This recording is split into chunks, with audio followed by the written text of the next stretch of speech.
Hello internet world, എൻ്റെ പേര് Manoj Philip. ഇന്നത്തെ വീഡിയോ യു എസിലേക്ക് സ്പൗസ് വിസയിൽ പ്രത്യേകിച്ച് ആണുങ്ങൾ അവിടെയുള്ള സിറ്റിസനെ കെട്ടി നമ്മൾ അവിടെ ചെല്ലുമ്പോൾ തന്നെ ശ്രദ്ധിക്കേണ്ട 5 പ്രധാനപ്പെട്ട കാര്യങ്ങളാണ്. ഓക്കെ, ഈ 5 പ്രധാനപ്പെട്ട കാര്യങ്ങൾ പറയുന്നതിന് മുമ്പ് നമ്മൾ ഒരു ദേശത്തേക്ക് പോകുമ്പോൾ തന്നെ, പ്രത്യേകിച്ച് അമേരിക്കയിൽ, ആ ദേശത്തിൻ്റെ പാരമ്പര്യവും അവിടെയുള്ള ആൾക്കാരുടെ സൈക്കോളജിയും ശരിക്കും അറിഞ്ഞിരിക്കണം, പ്രത്യേകിച്ച് മലയാളികളുടെ കാര്യം എന്ന് വെച്ച് കഴിഞ്ഞാൽ ഇന്ന് നമ്മുടെ നാട്ടിൽ, ഞാൻ കേരളത്തിൽ കോട്ടയം എന്ന സ്ഥലത്താണ് താമസിക്കുന്നത്. ഓക്കെ, അപ്പം നമ്മൾ യു എസിലേക്ക് പോകുമ്പോഴത്തേനും നമ്മൾ നമ്മുടെ നാട്ടിൽ നിന്ന് അവിടെ സിറ്റിസണായിട്ടുള്ള ആൾക്കാരും പെർമനൻറ്റ് റെസിഡൻസിലുള്ള ആൾക്കാരും അവിടെ ജോബ് വിസായ്ക്കും സ്റ്റുഡൻറ്റ് വിസായ്ക്കും ഒക്കെ പോയിട്ട് വരുന്ന ആൾക്കാർ പറയുന്ന കഥകൾ കേട്ടിട്ടാണ് നമ്മൾ ജീവിതത്തിൽ ഓരോരോ ഡിസിഷൻ എടുക്കുന്നത്. പക്ഷേ നമ്മൾ അവിടെ ചെന്ന് കഴിയുമ്പോഴാണ് നമുക്ക് മനസ്സിലാകുന്നത്, പ്രത്യേകിച്ച് NRIs ഒക്കെ ഇവിടെ വന്ന് കാണിക്കുന്ന പല ഗിമിക്സും നമ്മൾ അവിടെ ചെല്ലുമ്പോഴാണ് ശരിക്കുമുള്ള പിക്ചർ മനസ്സിലാകുന്നത്. അവർ ഇവിടെ വന്ന് കാണിക്കുന്നതിന് നേരെ ഓപ്പോസിറ്റുള്ളൊരു ലൈഫ് സ്റ്റൈലാണ് അവർക്ക് അവിടെ ഉള്ളത്. ഓക്കെ, നമ്മളിപ്പം ഇപ്പോൾ ഫോർ എക്സാമ്പിൾ എൻ്റെ കാര്യം പറഞ്ഞു കഴിഞ്ഞാൽ, ഞാൻ 50 വയസ്സ് വരെ നാട്ടിൽ ജീവിച്ച് ജനിച്ച് പഠിച്ച് ജോലി ചെയ്ത് ബിസിനസ് ചെയ്ത് 50ാമത്തെ വയസ്സിലാണ് ഞാൻ യു എസിലേക്ക് പോകാനായിട്ടുള്ളൊരു ഡിസിഷൻ എടുക്കുന്നത്. ഓക്കെ, അപ്പം നമ്മളന്നേരം ചിന്തിക്കുന്നതെന്ന് വെച്ച് കഴിഞ്ഞാൽ, നമ്മുടെ നാട്ടിൽ ഇപ്പോൾ ഞാൻ ടെക്നോളജി സൈഡിൽ ഒരു ബിസിനസ്സാണ് ചെയ്തുകൊണ്ടിരുന്നത്. അപ്പം നമ്മൾ വിചാരിക്കുന്നത് നമ്മൾ യു എസിൽ പോയി കഴിയുമ്പോഴത്തേന് ഇവിടെ ചെയ്യുന്നതിനെക്കാട്ടിലും ഫാസ്റ്റായിട്ടും പല കാര്യങ്ങളും നമ്മൾ എക്സിക്യൂട്ട് ചെയ്യും. അത് 100% സത്യമാണ്. പക്ഷേ നമ്മൾ അവിടെ ചെന്ന് കഴിയുമ്പോഴത്തേനാണ് അറിയുന്നത്, യു എസിൽ നമ്മളെ സഹായിക്കാൻ നമ്മളല്ലാതെ വേറെ ആരുമില്ല. കാര്യം എന്ന് വെച്ച് കഴിഞ്ഞാൽ, നിങ്ങൾക്ക് ശക്തിയും ബുദ്ധിയും ധൈര്യവും കഴിവും ഉണ്ടെങ്കിൽ, അതുപോലെ തന്നെ നിങ്ങളുടെ കയ്യിൽ ഡോളർ ഉണ്ടെങ്കിൽ, റിസോഴ്സസ് ഉണ്ടെങ്കിൽ, നിങ്ങൾക്കവിടെ നിങ്ങളിഷ്ടമുള്ള എന്ത് കാര്യവും അച്ചീവ് ചെയ്യാൻ പറ്റും. കാരണം എന്ന് വെച്ച് കഴിഞ്ഞാൽ യു എസ് എന്ന് പറഞ്ഞു കഴിഞ്ഞാൽ ഒരു ഓപ്പൺ മാർക്കറ്റാണ്. ഓക്കെ, നമ്മൾ സ്വപ്നത്തിൽ പോലും കാണാത്ത കാര്യങ്ങളൊക്കെ നമ്മുടെ കയ്യിൽ ഡോളർ ഉണ്ടെങ്കിൽ നമുക്കത് അച്ചീവ് ചെയ്യാൻ പറ്റും. നമ്മുടെ നാട്ടിൽ നിന്ന് കഴിഞ്ഞ് കഴിഞ്ഞാൽ ഇവ കാര്യങ്ങളൊന്നും നമുക്ക് നേടാൻ പറ്റത്തില്ല. കാര്യം എന്ന് വെച്ച് കഴിഞ്ഞാൽ 5 വർഷം കൊണ്ട് നേടേണ്ട കാര്യം യു എസിൽ ചിലപ്പോൾ 1 മാസം കൊണ്ട് നമുക്ക് വിചാരിക്കുന്ന കാര്യം അച്ചീവ് ചെയ്യാൻ പറ്റും.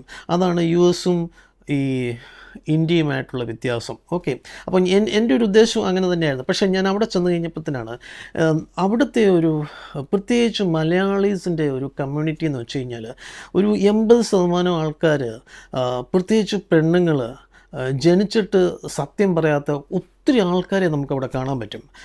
അതുപോലെ തന്നെ ഒരു 60 to 70 അല്ലെങ്കിൽ 80 ഇയേഴ്സുള്ള പലരും, ആണുങ്ങളും പെണ്ണുങ്ങളും നിരാശയിലാണ് അവിടെ ജീവിക്കുന്നത്. കാര്യം എന്ന് വെച്ച് കഴിഞ്ഞാൽ, അവരുടെ കൂടെ ഭർത്താവിൻ്റെ കൂടെ ഭാര്യ കാണത്തില്ല, ഭാര്യയുടെ കൂടെ ഭർത്താവ് കാണത്തില്ല, പിള്ളേരുണ്ടെങ്കിൽ പിള്ളേർ 4 വഴിയിലായിരിക്കും. അപ്പം തികച്ചും നിരാശജനകമായിട്ടുള്ള ഒരു അറ്റ്മോസ്ഫിയറാണ് പലരുടെയും ജീവിതം, മലയാളീസിൻ്റെ.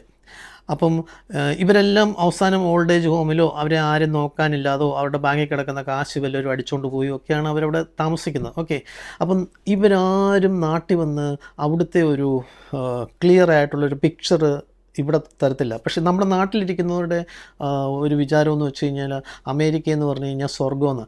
അമേരിക്ക എന്ന് പറഞ്ഞാൽ സ്വർഗമാണ്. കാര്യം എന്ന് വെച്ച് കഴിഞ്ഞാൽ, നല്ല ക്ലിയർ ആയിട്ടുള്ള മൈൻഡ് സെറ്റ് ഉള്ളവർക്കും നല്ലതായിട്ട് ജീവിക്കാൻ അറിയാവുന്നവർക്കും അമേരിക്കയിൽ നല്ല രീതിയിൽ ജീവിക്കാം. പക്ഷേ അത് ജീവിക്കുന്നത് ഒരു 10% ആൾക്കാരേ ഉള്ളൂ. 100 പേരെടുത്താൽ ഒരാൾ മാത്രമേ ഉള്ളൂ സക്സസ്ഫുള്ളായിട്ട് അമേരിക്കയിൽ ജീവിക്കുന്നത്. ബാക്കിയുള്ളവരൊക്കെ ഈ നാട്ടിൽ നിന്ന് പോയതിനേക്കാട്ടിലും വിചിത്രമായ രീതിയിലാണ് അവിടെ താമസിക്കുന്നത്, പ്രത്യേകിച്ച് മലയാളികൾ. അപ്പം നമ്മൾ ഈ മലയാളികളുമായിട്ട് നിങ്ങൾക്ക് ബന്ധപ്പെടാം. പക്ഷേ നിങ്ങളുടെ ഒരു കാര്യവും ജീവിതത്തിൽ ചെയ്യാൻ പോകുന്ന കാര്യമോ അല്ലെങ്കിൽ നിങ്ങളുടെ ഒരു കാര്യവും ഈ മലയാളികൾ മുഖാന്തരം മുമ്പിലോട്ട് പോകരുത്. കാര്യം എന്ന് വെച്ച് കഴിഞ്ഞാൽ, നിങ്ങൾക്ക് നിങ്ങളുടെ സമാധാനവും പോവും. നിങ്ങൾ ഒരിക്കൽ പോലും നിങ്ങൾ അച്ചീവ് ചെയ്യാൻ പോകുന്ന കാര്യങ്ങൾ പോലും മലയാളികളുമായിട്ട് ഇടപെട്ട് കഴിഞ്ഞാൽ നടക്കത്തില്ല. 2024 ജനുവരി 12 എനിക്ക് US വിസ കിട്ടുന്നത്. സാധാരണ വിസ കിട്ടിക്കഴിഞ്ഞ് കഴിഞ്ഞാൽ വിതിൻ എ വീക്സിനുള്ളിൽ യു എസിലേക്ക് എല്ലാവരും ഫ്ലൈ ചെയ്യും. പക്ഷേ നമ്മൾ അങ്ങനെ ചെയ്യേണ്ട കാര്യമില്ല, ധൃതി പിടിച്ച്. കാര്യം എന്ന് വെച്ച് കഴിഞ്ഞാൽ, ഈ വിസയുടെ കാലാവധി 6 മന്ത് വരെ ഉണ്ട്. 6 മന്തിനുള്ളിൽ നമ്മൾ യു എസ് ലാൻഡ് ചെയ്താൽ മതി. ഓക്കെ, ഈ 6 മാസത്തിനുള്ളിൽ നമ്മൾ എന്നാ പോകുന്നതെന്ന് തീരുമാനിച്ചിട്ട് പോകുന്നതിൻ്റെ മുമ്പ് പ്രത്യേകിച്ച് സ്പൗസ് വിസയിൽ നിങ്ങൾ പോകുമ്പോഴത്തേന് പോകുന്നതിൻ്റെ ഒരു മാസം മുമ്പ് എംബസിയിൽ ഗ്രീൻ കാർഡിന് വേണ്ടി പേയ്മെൻറ്റ് ചെയ്യുക. ഇങ്ങനെ ചെയ്ത് കഴിഞ്ഞാലുള്ള ഗുണമെന്ന് വെച്ച് കഴിഞ്ഞാൽ നമ്മൾ വൺസ് അമേരിക്കയിൽ ലാൻഡ് ചെയ്ത് കഴിഞ്ഞ് എന്നാണോ ലാൻഡ് ചെയ്യുന്നത് ആ ലാൻഡ് ചെയ്ത് അന്ന് തന്നെ നമ്മുടെ പാസ്പോർട്ടിൽ ഗ്രീൻ കാർഡ് ഇഷ്യൂ ചെയ്യും. ഓക്കെ, വെബ്സൈറ്റിൽ എംബസിയുടെ വെബ്സൈറ്റിൽ പറയുന്നത് നമ്മുടെ പ്രോപ്പറായിട്ടുള്ള ഒരു ചാനലാണെങ്കിൽ നമ്മളവിടെ ചെല്ലുന്നെങ്കിൽ വിതിൻ 120 ഡേയ്സിനുള്ളിൽ നമ്മുടെ രജിസ്റ്റേർഡ് US അഡ്രസ്സിൽ ഗ്രീൻ കാർഡ് ഇഷ്യൂ ചെയ്യും. അതുപോലെ തന്നെ ഇമ്പോർട്ടൻ്റ് ആയിട്ടുള്ളൊരു കാര്യമാണ് സോഷ്യൽ സെക്യൂരിറ്റി നമ്പർ. നമ്മൾ അമേരിക്കയിൽ സ്പൗസ് വിസയിലാണ് നിങ്ങൾ പോകുന്നതെങ്കിൽ നമ്മുടെ വീട്ടിലിരുന്ന് കഴിഞ്ഞ് കഴിഞ്ഞാൽ സോഷ്യൽ സെക്യൂരിറ്റി നമ്പർ കിട്ടത്തില്ല. നമ്മൾ എന്നാണോ ചെല്ലുന്നത് എത്രയും പെട്ടെന്ന് നമ്മൾ എവിടെയാണോ നിങ്ങൾ ലാൻഡ് ചെയ്യുന്നത്, ഇപ്പം ഫോർ എക്സാമ്പിൾ ഞാൻ പെൻസിൽവാനിയയിൽ ഫിലാഡൽഫിയ എന്ന സ്ഥലത്താണ് ലാൻഡ് ചെയ്തത്. ഓക്കെ, അപ്പം ഫിലാഡൽഫിയയുടെ വെബ്സൈറ്റ് നോക്കുവാണെങ്കിൽ ഈ സോഷ്യൽ സെക്യൂരിറ്റി നമ്പർ ഇഷ്യൂ എന്ന ഓഫീസിൻ്റെ അഡ്രസ്സ് കാണാൻ പറ്റും.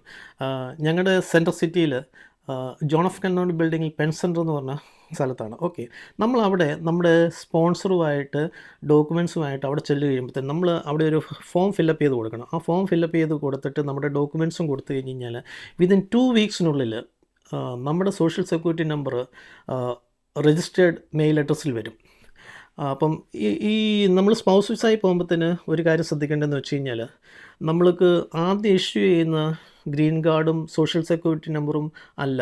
വൺസ് നമ്മൾ സിറ്റിസൺ ആയി ആകുമ്പോഴത്തേന് നമ്മുടെ social security number again change ആവും. ഓക്കെ, ഗ്രീൻ കാർഡും സോഷ്യൽ സെക്യൂരിറ്റി നമ്പറും നമുക്ക് കിട്ടിക്കഴിഞ്ഞ് കഴിഞ്ഞാൽ അടുത്ത് ചെയ്യേണ്ടത് ഹെൽത്ത് ഇൻഷുറൻസ് ആണ്. അമേരിക്കയിൽ നമ്മൾ സ്ഥിരമായിട്ട് താമസിക്കാൻ ഉദ്ദേശിക്കുന്നുണ്ടെങ്കിൽ ഹെൽത്ത് ഇൻഷുറൻസ് മസ്റ്റാണ്. കാര്യം എന്ന് വെച്ച് കഴിഞ്ഞാൽ എന്നെങ്കിലും ഒരു സീരിയസ് ആയിട്ടുള്ള ഒരു ഹെൽത്ത് ഇഷ്യൂസ് നമുക്ക് വന്നു കഴിഞ്ഞ് കഴിഞ്ഞാൽ നമ്മുടെ പോക്കറ്റ് കാലിയാവും. എനിക്ക് തന്നെ 2024 ബുക്ക് ചെയ്തിട്ട് 2025 ഓഗസ്റ്റ് മാസത്തിലാണ് എനിക്ക് അപ്പോയിൻമെൻറ്റ് കിട്ടിയിരിക്കുന്നത് സ്റ്റേറ്റിൻ്റെ. അമേരിക്കയിൽ താമസിക്കുന്ന ഒരാളുടെ A to Z കാര്യങ്ങൾ അറിയണമെങ്കിൽ അയാളുടെ സോഷ്യൽ സെക്യൂരിറ്റി നമ്പർ കിട്ടിയാൽ മതി.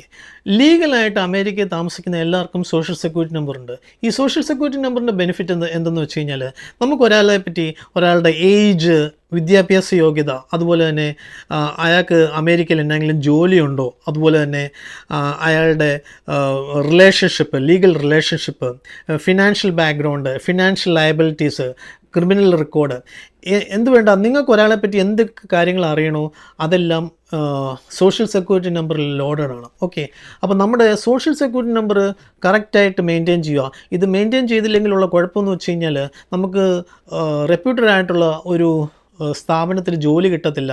അതുപോലെ തന്നെ ഒരു റെൻ്റൽ പ്രോപ്പർട്ടി റെൻറ്റിനെടുക്കാൻ പറ്റത്തില്ല. ഇതെല്ലാം സോഷ്യൽ സെക്യൂരിറ്റി നമ്പർ കൊടുത്ത് ബാക്ക്ഗ്രൗണ്ട് ചെക്കിംഗ് ഉണ്ട്. ഓക്കെ, അപ്പം നമ്മൾ എന്തെങ്കിലും ഒരു കാര്യത്തിന് നല്ലൊരു കാര്യത്തിന് ഇറങ്ങുമ്പോഴത്തേന് ഈ ബാക്ക്ഗ്രൗണ്ട് ചെക്കിങ് ചെയ്യുമ്പോഴത്തേന് നമ്മുടെ സോഷ്യൽ സെക്യൂരിറ്റി നമ്പറിൽ എന്തെങ്കിലും ഒരു ഇഷ്യൂ ഉണ്ടെങ്കിൽ നമ്മളെ മാറ്റി നിർത്തും. ഓക്കെ, അപ്പം സോഷ്യൽ സെക്യൂരിറ്റി നമ്പറും ഗ്രീൻ കാർഡും കിട്ടിക്കഴിഞ്ഞ് കഴിഞ്ഞാൽ അടുത്ത ചെയ്യേണ്ടതെന്ന് വെച്ച് കഴിഞ്ഞാൽ നിങ്ങൾ പ്രത്യേകിച്ച് സ്പൗസ് വിസയിൽ പോകുമ്പോഴത്തേന് നിങ്ങൾ എവിടെയാണോ താമസിക്കുന്നത് ആ ലോക്കലിൽ ഏറ്റവും റെപ്യൂട്ടഡ് ആയിട്ടുള്ള ഒരു ബാങ്കിൽ അക്കൗണ്ട് ക്രിയേറ്റ് ചെയ്യുക. ഒരിക്കലും ഒരു ജോയിൻ്റ് അക്കൗണ്ട് ക്രിയേറ്റ് ചെയ്യരുത്. കാര്യം എന്ന് വെച്ച് കഴിഞ്ഞാൽ ഒരു അമേരിക്കയിൽ ചെന്ന് ഒരു 6-7 വർഷം കഴിയാതെ ജോയിൻ്റ് അക്കൗണ്ട് ആകരുത്. കാര്യം എന്ന് വെച്ച് കഴിഞ്ഞാൽ നിങ്ങളെ സ്പോൺസർ ചെയ്യുന്ന ആൾക്ക് എന്തൊക്കെ അബദ്ധങ്ങളും എന്തൊക്കെ കാര്യങ്ങളും സംഭവിച്ചെന്ന് നമ്മൾ അവിടെ ചെന്നെങ്കിൽ മാത്രമേ അറിയത്തുള്ളൂ. അമേരിക്കൻസിൻ്റെ അവിടെ താമസിക്കുന്ന ആൾക്കാരുടെയും പ്രശ്നം എന്ന് പറഞ്ഞു കഴിഞ്ഞാൽ അവർക്ക് ഫിനാൻഷ്യൽ ട്രാൻസാക്ഷൻ എങ്ങനെയാണ് ചെയ്യേണ്ടതെന്ന് അറിയത്തില്ല. കാര്യം എന്ന് വെച്ച് കഴിഞ്ഞാൽ അവർക്ക് എല്ലാ കാര്യങ്ങളും ഈസി ആയിട്ട് കിട്ടും, ലോണ്.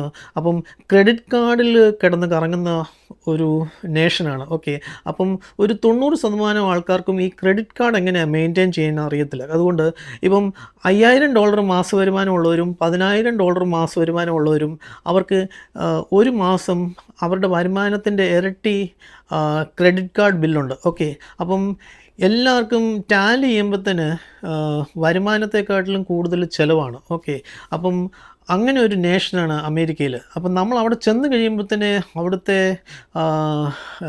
ടെറിബിളായിട്ടുള്ള ഒരു സിറ്റുവേഷൻ മനസ്സിലാകത്തുള്ളൂ. എപ്പോഴും നിങ്ങളുടേതായിട്ടുള്ള ഒരു അക്കൗണ്ട് മെയിൻറ്റെയിൻ ചെയ്യാം. ഓക്കെ, ഇത്രയും കാര്യങ്ങൾ ചെയ്താൽ പോലും നമുക്ക് അമേരിക്കയിൽ അമേരിക്കൻ സിറ്റിസൻ്റെ ഒരു പ്രപ്പോസൽ വരുമ്പോഴത്തേന് നമ്മുടെ നാട്ടിലെ ഒരു അസറ്റും നമ്മൾ ഡിസ്പോസ് ചെയ്യരുത്.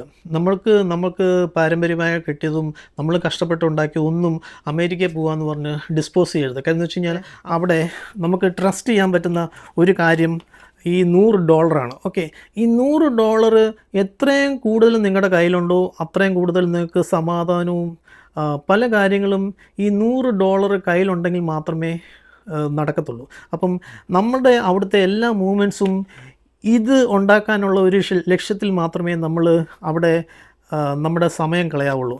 ഇത് ഉണ്ടാക്കാൻ പറ്റിയില്ലേ എത്രയും പെട്ടെന്ന് ആ ദേശത്തു നിന്ന് നമ്മൾ തിരിച്ച് നമ്മുടെ നാട്ടിൽ വന്ന് സമാധാനമായിട്ട് ജീവിക്കുക. നിങ്ങൾ ഈ ചാനൽ ആദ്യമായിട്ടാണ് ക്ലിക്ക് ചെയ്യുന്നതെങ്കിൽ, എൻ്റെ പേര് മനോജ് ഫിലിപ്പ്. ഞാൻ റീസെൻ്റായിട്ട് യുഎസിലേക്ക് മൈഗ്രേറ്റ് ചെയ്ത ഒരു വ്യക്തിയാണ്. അപ്പം ഈ ചാനലിൽ കൂടെ എൻ്റെ ലൈഫ് സ്റ്റൈലാണ് ഞാൻ കണ്ടൻ്റായിട്ട് വരുന്നത്. ഓക്കെ, അതിനകത്ത് ടെക്നോളജി സംബന്ധമായിട്ടുള്ള കാര്യങ്ങൾ കാണും, അതുപോലെ തന്നെ സൈക്കോളജി ത്രൂ അസ്ട്രോളജി കാണും, ട്രാവലിങ്ങിനെ പറ്റി കാണും. അപ്പം നിങ്ങൾ ഈ ചാനൽ സബ്സ്ക്രൈബ് ചെയ്യുകയും ഫോളോ ചെയ്യുകയും ചെയ്ത് കഴിഞ്ഞാൽ ജീവിതത്തിൽ ഏതെങ്കിലും ഒരു സമയത്ത് നിങ്ങൾക്ക് ഉപകാരപ്പെടുന്ന എന്തെങ്കിലും ഒരു വീഡിയോ ഒക്കെ ഞാൻ അപ്ലോഡ് ചെയ്യുന്നതായിരിക്കും. Okay, anyway thank you so much for your time. See you next.